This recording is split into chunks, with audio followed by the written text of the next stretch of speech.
The autumn wind whistled through the nearly bare trees as 8-year-old Jasmine walked home from school. The afternoon sun was already starting to sink, casting long shadows across the cracked sidewalk. Jasmine hugged her purple jacket tighter around her small frame and adjusted the backpack that seemed too heavy for her shoulders. Unlike the other kids who raced home, Jasmine took her time. She liked to notice things. The way the leaves danced before settling on the ground, how the crossing guard's whistle had a special little trill at the end, and how the sky looked different every single day. Today, it was a pale blue with wispy clouds that reminded her of the cotton candy her mom had bought her at the county fair last summer. Jasmine's stomach growled, reminding her of the half peanut butter and jelly sandwich tucked safely in her lunchbox. She had saved it on purpose. Her mom worked late shifts at the hospital, and sometimes Jasmine got hungry before she came home to make dinner. As she approached the small neighborhood park, something caught her attention. A man sat alone on a bench, his shoulders hunched forward, his gaze fixed on the ground. His clothes didn't match the chilly weather, a thin jacket with a tear in the sleeve, pants that were too short, and shoes with holes where the toes peeked through. A stuffed backpack and plastic bag containing what looked like everything he owned sat beside him. Jasmine slowed her pace. Her mom had always told her to be careful around strangers, but something about this man made her heart feel funny, not scared funny, but sad funny. His beard was long and messy, and his hair stuck out in all directions like he hadn't seen a comb in weeks.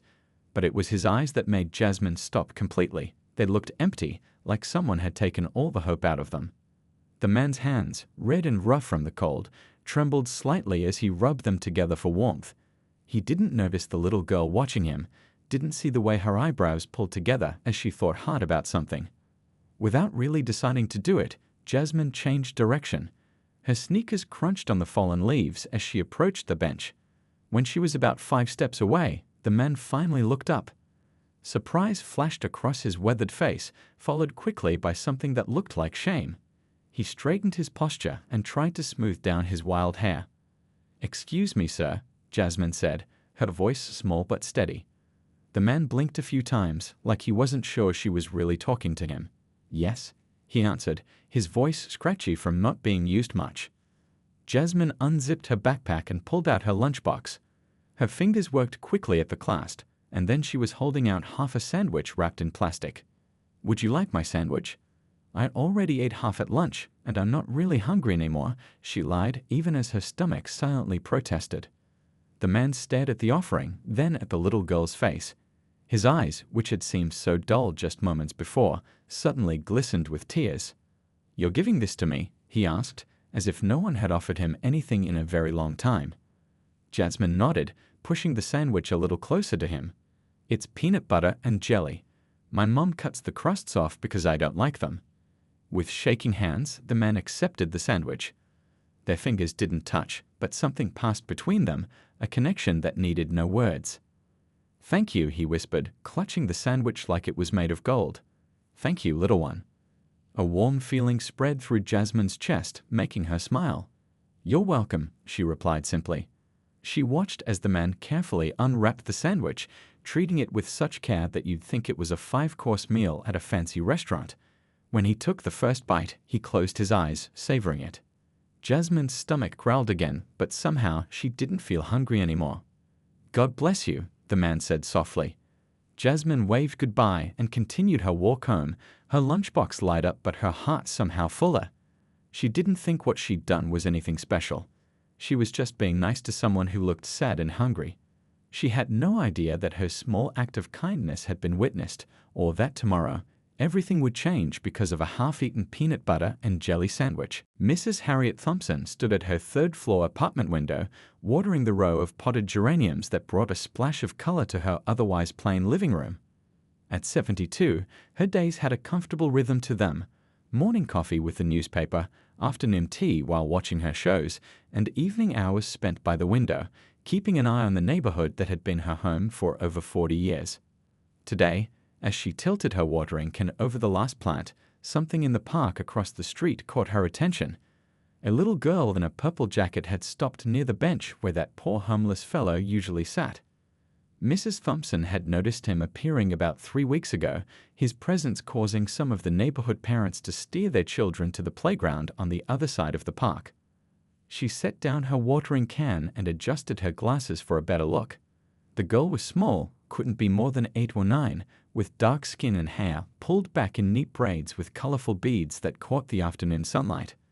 Mrs. Thompson watched as the child approached the man and offered him something from her lunchbox. "Well, I never," Mrs. Thompson whispered to herself, her breath fogging the window pane. In all her years watching the comings and goings of the neighborhood, she'd seen plenty: teenagers sneaking cigarettes behind the public restrooms, couples fighting and making up, the occasional drug deal that she promptly reported to the police. But this was different. This was a moment of pure, unguarded kindness that made her old heart swell. The homeless man accepted whatever the girl had offered. It looked like food, with a reverence that was visible even from across the street. The child smiled, waved goodbye, and continued on her way, her steps somehow lighter than before. Mrs. Thompson moved away from the window and sank into her favorite armchair, thinking about what she'd just witnessed. The world had changed so much since she was young, and not always for the better. People didn't look each other in the eye anymore, too busy with their phones. Neighbors didn't know each other's names. And the news, goodness, the news was enough to make anyone want to shut their curtains and never look out again. But that little girl, she had seen someone in need and responded with such natural kindness. No hesitation, no fear, no judgment about why the man was homeless or whether he deserved help. Just pure human connection. Mrs. Thompson reached for her cordless phone on the side table. Her son always called her on Thursdays, but today she would call him. She punched in the number she knew by heart and waited through 4 rings before he answered. "Mom, everything okay?" James Thompson's voice came through, concern evident in his tone. His mother rarely called him out of the blue. "Everything's fine, dear. Just fine," she assured him. "I'm calling because I saw something today that I think you should hear about." "What's that?" "A little miracle, that's what." Mrs. Thompson settled deeper into her chair and began to describe the scene she'd witnessed. As she spoke, an idea began to form. Her son wasn't just any person to tell this story to. He was Officer James Thompson, who had been on the police force for 15 years and had recently been lamenting how the community seemed to view cops only as threats, never as helpers. "You know, James," she said, her voice growing animated, "this is exactly the kind of thing your department should know about. This child, she can't be from money. Her jacket was a bit worn at the cuffs, and that lunchbox had seen better days. But she gave what she had.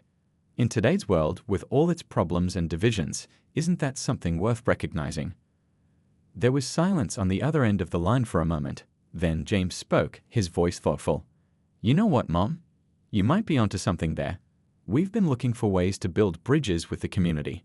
Chief's been pushing community-oriented policing." Mrs. Thompson smiled to herself.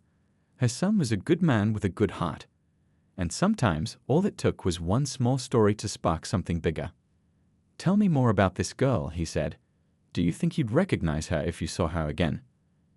"I most certainly would," Mrs. Thompson replied firmly. "She's the kind of child you don't forget." Neither of them knew it then, but that phone call would set in motion events that would change several lives. All because a little girl had offered her sandwich to a hungry man, and an old woman had been watching from her window. Robert Miller clutched the half-eaten peanut butter sandwich in his weathered hands like it was a precious gem.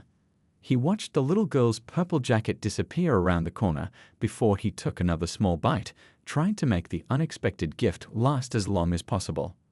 The bread was soft, the kind you buy from grocery stores, not the hard, day-old stuff they served at the shelter downtown. The peanut butter stuck to the roof of his mouth in a way that brought back memories. Sunday afternoons in his old kitchen, making sandwiches with his wife Diane, while their favorite jazz station played on the radio. Just 5 years ago, he'd had it all: a successful hardware store that his father had started and he'd grown, a cozy 3-bedroom house with a garden Diane had lovingly tended, and enough savings to plan for a comfortable retirement. Then Diane got sick. Cancer, the doctors said. The aggressive kind. He'd spent everything on treatments. Health insurance covered some, but not the experimental options they'd tried when conventional methods failed. He'd sold the store, then the house. None of it mattered as long as Diane had a fighting chance. But she died anyway, on a rainy Tuesday morning in April. The medical bills didn't die with her. Neither did the mortgage he'd taken out on the store. One by one, the pillars of his life crumbled until there was nothing left. Robert took another bite of the sandwich, savoring the sweetness of the grape jelly. Strange how such a simple thing could taste so good when you've gone without. When darkness began to fall, Robert gathered his few possessions: a backpack containing a change of clothes, a photo of Diane, a toothbrush, and the tattered paperback novel he'd been reading for months. The November wind was picking up, sending a chill through his thin jacket. He made his way to the public restroom on the far side of the park. It wasn't much, but the night guard usually looked the other way and let him stay until morning as long as he kept the place clean. Robert had once fixed the sink when it was leaking, using skills from his hardware days. The guard hadn't forgotten that. As he settled onto the cold tile floor, his back against the wall, Robert unwrapped the last quarter of the sandwich. He'd been saving it, though his stomach begged for more. "Thank you, little one," he whispered to the empty bathroom, his voice echoing slightly against the tile. It wasn't just the food that had touched him, it was the way she'd looked at him. Not with fear or disgust or pity, the looks he'd grown accustomed to. She'd looked at him like he was just another person worthy of kindness, like he mattered. Robert couldn't remember the last time someone had truly seen him. When you're homeless, you become invisible. People's eyes slide past you on the street as if you're not really there. They cross to the other side, clutch their bags tighter, hustle their children away. He understood. Before his world collapsed, he might have done the same thing. But that little girl with her bright beaded braids and serious eyes, she'd seen him, really seen him. And in that moment, Robert had remembered who he used to be before life had beaten him down. He ate the last morsel of sandwich and carefully folded the plastic wrap, tucking it into his pocket to throw away properly tomorrow. His mother had raised him never to litter, and some habits stick with you, even when everything else falls apart. As he pulled his thin blanket around his shoulders and tried to find a comfortable position on the hard floor, Robert felt something he hadn't experienced in months, a tiny flicker of hope, like a match struck in darkness. Maybe tomorrow will be different, he thought, closing his eyes. He had no way of knowing how right he was. No way of knowing that the simple act of a child sharing her sandwich had been witnessed, or that wheels were already in motion that would change the course of his life. His last thought before drifting into sleep was of the little girl's smile and her small hands offering him food without hesitation. In a world that had shown him its harshest face, that simple kindness shone like a beacon, guiding him toward a tomorrow he couldn't yet imagine. Officer James Thompson pulled into the police station parking lot 15 minutes earlier than usual for his morning shift. His mother's phone call from the night before had kept him awake, turning over ideas in his mind, until his wife had mumbled for him to please stop thinking so loudly. The precinct was already buzzing with activity. Phones ringing, keyboards clicking, the coffee maker gurgling in the break room. James nodded to the desk sergeant and made his way to his locker, where he stored his personal items and put on his utility belt with practiced movements. "Morning," Thompson called Officer Luis Rodriguez, his partner for the past 3 years. "You're here early." James smiled. "Got something I want to bring up at the briefing. Been thinking about it all night." Luis raised an eyebrow. "Must be important. Last time you lost sleep over an idea was that youth basketball program." Which worked, by the way, James pointed out as they walked toward the briefing room. The program had connected officers with kids from the rougher neighborhoods, building relationships through weekly games. "Yeah, until the budget cuts," Lewis sighed. The briefing room filled quickly with officers ending their night shifts and those starting their day. Captain Wilson, a 25-year veteran with salt and pepper hair and permanent worry lines etched into his forehead, took his place at the front. After going through the usual updates, areas with increased activity, suspects to watch for, and ongoing investigations, he looked up from his notes. "Anyone have anything else to add?" James raised his hand and stood when the captain nodded his way. His heartbeat quickened slightly, not from nervousness about speaking in front of his colleagues, but from the importance of what he was about to propose. "Yesterday," he began, "my mother witnessed something in the neighborhood park across from her apartment building. A young black girl, probably around 8 years old, gave her sandwich to a homeless white man who's been staying there. A few officers exchanged glances, probably wondering where this was going. Now, I know it sounds small, James continued, but it got me thinking.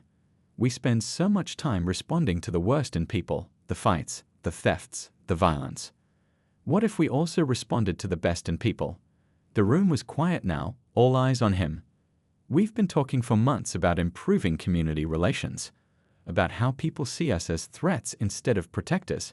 What if we started a small initiative to recognize acts of kindness in our community? No cameras, no publicity stunts, just us acknowledging the good we see. Captain Wilson leaned forward slightly. What exactly are you proposing, Thompson? A community kindness recognition program.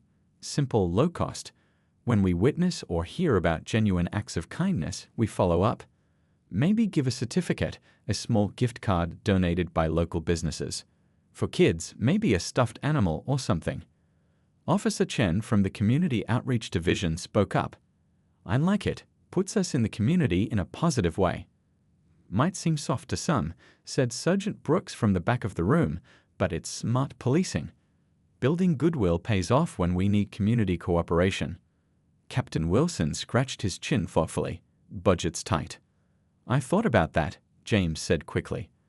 I've already reached out to Marty at the print shop. He's willing to donate certificates. And I bet we could get some local businesses to pitch in with small gift cards or items. What about the girl your mother saw? Louise asked. You planning to track her down? James nodded. With your help. Mom gave me a pretty good description, and she thinks the girl lives in one of the apartment buildings near the park. If we can identify her through the school resource officer. The conversation continued, with various officers offering suggestions and asking questions. By the time the briefing ended, Captain Wilson had approved a small pilot program, and James had volunteers to help. As they headed out to their patrol car, Louise clapped James on the shoulder. You know, partner, in all the craziness we deal with, it's easy to forget there's still good out there. This little program of yours, it might be exactly what we all need right now. James smiled as he slid into the driver's seat. Let's start by finding that little girl. Someone that kind deserves to know her actions matter.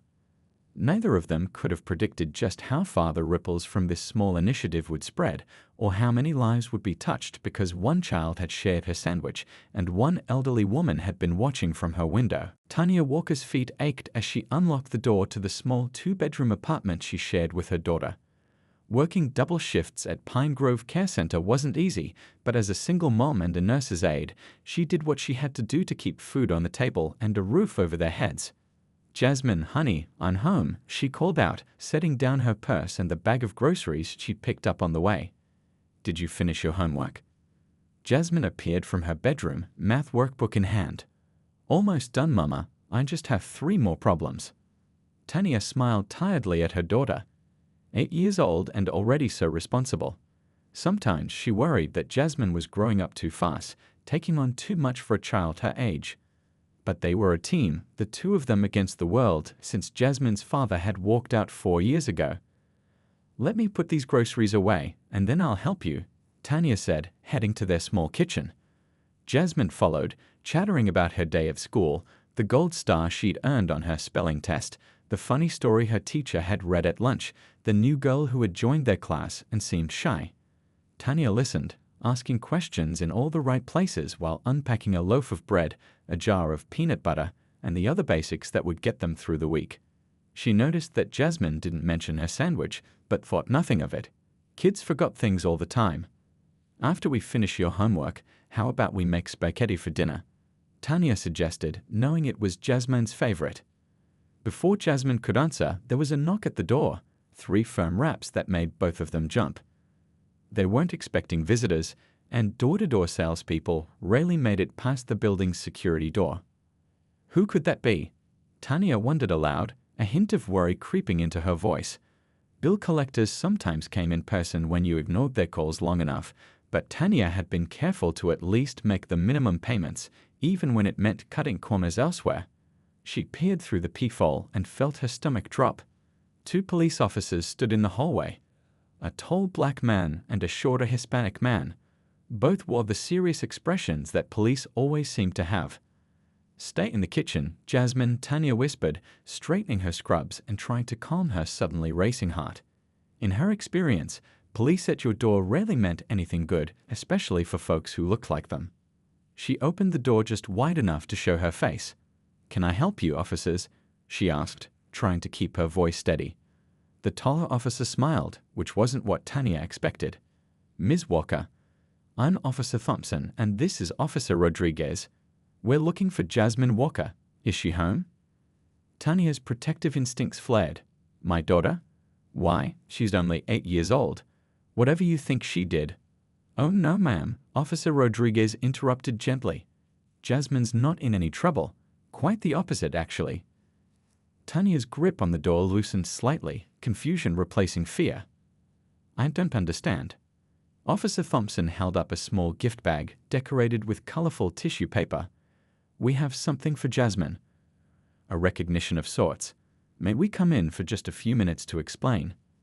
Tanya hesitated, years of ingrained caution warring with curiosity. Something about the officer's genuine smiles and the gift bag made her relent. She opened the door wider. "Jasmine," she called, "can you come here, please?" Jasmine appeared from the kitchen, her eyes growing wide at the sight of the police officers. For a moment, she looked worried. Had someone seen her talk to the homeless man in the park? Was that against the rules? "Hi there, Jasmine," Officer Thompson said, kneeling down to be at her eye level. "My name is Officer Thompson, and this is my partner, Officer Rodriguez. We're not here because you're in trouble. We're here because someone saw what you did yesterday in the park." Jasmine glanced at her mother, who looked as confused as she felt. "You mean giving my sandwich away?" she asked in a small voice. Officer Rodriguez nodded. "That's exactly what we mean. And we think that was one of the kindest things we've heard about in a long time." Tanya's expression softened as she looked from the officers to her daughter. "Sandwich? What sandwich?" And as the officers explained why they had come, the small apartment, which had momentarily felt threatening with the presence of police, began to fill with something unexpected, a sense of warmth, pride, and the beginning of a connection none of them could have anticipated. Tanya's living room felt strangely small with 2 police officers standing in it. She offered them a seat on the worn but clean sofa while she and Jasmine sat across from them in mismatched chairs. The coffee table between them held a few magazines and Jasmine's school artwork, hastily tidied when the officers entered. "So my daughter gave a sandwich to a homeless man?" Tanya asked, trying to piece together what was happening. "And that's why you're here?" Officer Thompson nodded. "Yes, ma'am. Yesterday afternoon at Wilson Park. An elderly resident who lives across from the park witnessed it and told her son about it." He smiled. "I'm her son." Tanya looked at Jasmine, who was staring at her lap, suddenly she under all the adult attention. "I didn't know she did that," Tanya said softly. "Jasmine, why didn't you tell me?" Jasmine shrugged one small shoulder. "I didn't think it was a big deal, Mama. He looked hungry, that's all." Officer Rodriguez leaned forward slightly. "But that's exactly what makes it a big deal, Jasmine. You saw someone who needed help, and you helped without anyone telling you to. That's what our community needs more of." Tanya felt a surge of pride wash over her. Working long hours meant she sometimes worried about what she might be missing in raising Jasmine, but here was proof she was doing something right. "We've just started a new program called Community Kindness Recognition," Officer Thompson explained, reaching for the gift bag beside him. "When we hear about people in our community doing something especially kind or helpful, we want to recognize it." He'd handed the bag to Jasmine, whose eyes widened in surprise. "This is for me." "All for you," Officer Rodriguez confirmed with a warm smile. "Go ahead and open it." Jasmine carefully removed the tissue paper and peered inside. The first thing she pulled out was a certificate in a simple frame. In fancy lettering it read, "Certificate of Recognition for Outstanding Community Kindness," with Jasmine's name written in the blank space and the police department's seal at the bottom. "Wow," Jasmine breathed, tracing her finger over her name. "Keep looking," Officer Thompson encouraged. Next came a small teddy bear wearing a miniature police uniform. Jasmine hugged it immediately, a smile breaking across her face. Finally, she pulled out an envelope and looked questioningly at the officers. "That's actually for your mom," Officer Rodriguez explained. "But you can give it to her." Jasmine handed the envelope to Tanya, who opened it to find a $50 gift card to the local grocery store. Tears sprang unexpectedly to her eyes. "This is too much," she said, trying to hand it back. "Really, the certificate and teddy are plenty." Officer Thompson gently refused. "It's from a group of local businesses who've partnered with our program. They want to support people who make our community better, and your daughter definitely qualifies." Tanya clutched the gift card, knowing it would make a real difference in their tight budget this month. "Thank you," she said simply, the words carrying the weight of single mother struggles they couldn't possibly know. Jasmine, still hugging her teddy bear, looked up at Officer Thompson. "Is the man from the park okay?" she asked. "I was worried because it was getting cold yesterday." The officers exchanged meaningful glances. "We're going to check on him," Officer Rodriguez promised. "Do you remember anything about him that might help us find him?" Jasmine thought for a moment. He had a blue backpack with a rip on the side, and his beard was gray and long.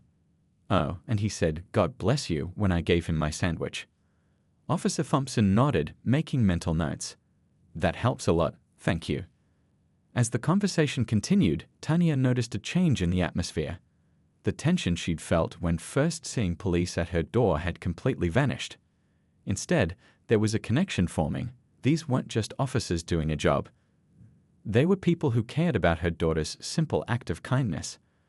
When Jasmine went to put her certificate on her bedroom wall, Tanya turned to the officers with genuine curiosity. "What made you start this program?"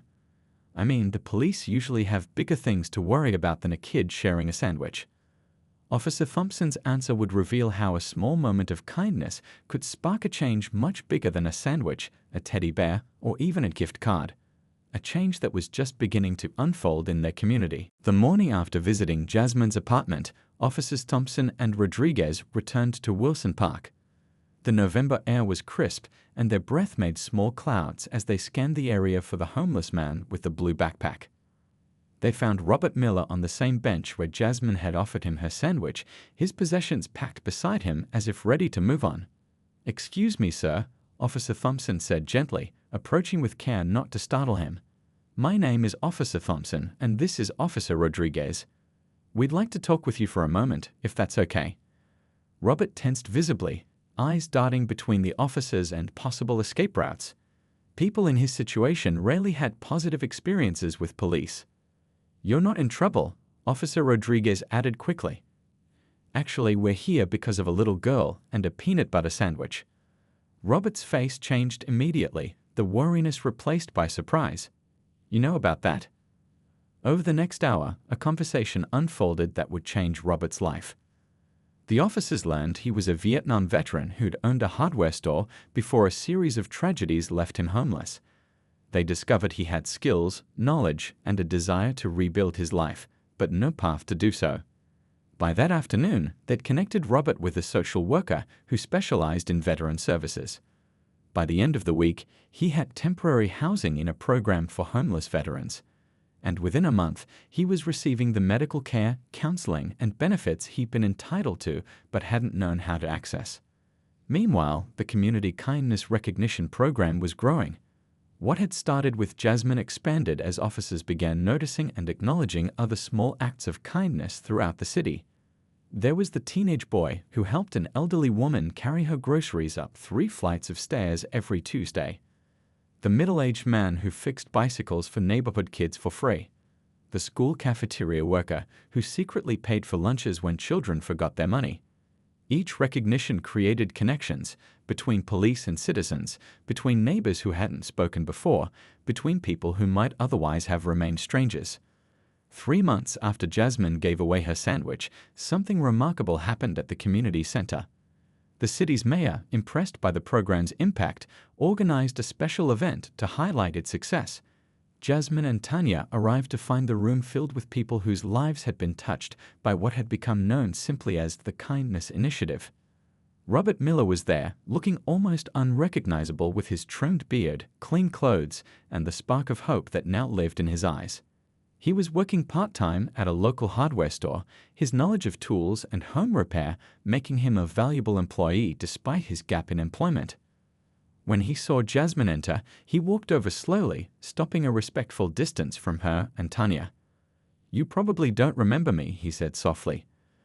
But Jasmine's face lit up with recognition. "You're the man from the park. You look different now." "I feel different," Robert admitted. "And it's because of you and your sandwich." Tanya watched with tears in her eyes as her daughter and this formerly homeless man connected over something as simple as a shared sandwich. She'd learned that truly seeing people, not looking past them or their struggles, was a lesson her daughter had somehow understood instinctively. At the front of the room, Mayor Wilson tapped a microphone. "Today we're celebrating 6 months of the Community Kindness Recognition Program, which has helped build bridges between our police department and our citizens. But really we're celebrating something bigger, the power of simple human kindness." Officer Thompson stood up next. None of this would have happened without an 8-year-old girl who saw someone hungry and shared her food. Jasmine didn't do it for recognition or reward. She did it because kindness was the only response that made sense to her. As a small girl in a purple jacket walked shyly to the front of the room to thunderous applause, the local newspaper photographer captured the moment for the next day's front page. The headline would read, "Child's Sandwich Sparks Community Transformation." And that was the true miracle, not that one life had been changed, but that an entire community had been reminded of its power to see each other, help each other, and recognize the humanity we all share, regardless of our differences.